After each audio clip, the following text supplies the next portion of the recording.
Guys, I'm on the Euro US dollar 15-minute chart. I'm about to enter a sell trade, and I'll do that now.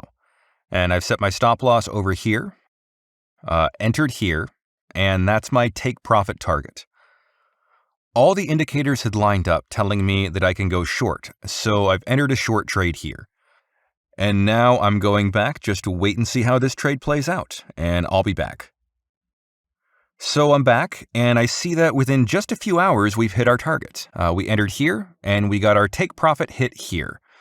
So that made $2,510 in this quick, easy trade. All right, guys, so I've just entered into a trade, and it's a short trade. I've set my stop loss and my take profit target, and all the indicators were in alignment. This told me that I could enter short, and so we entered short. And I'll be monitoring this trade until it plays out, so I'll come back soon. And I'm back, and I've placed the trade on my chart.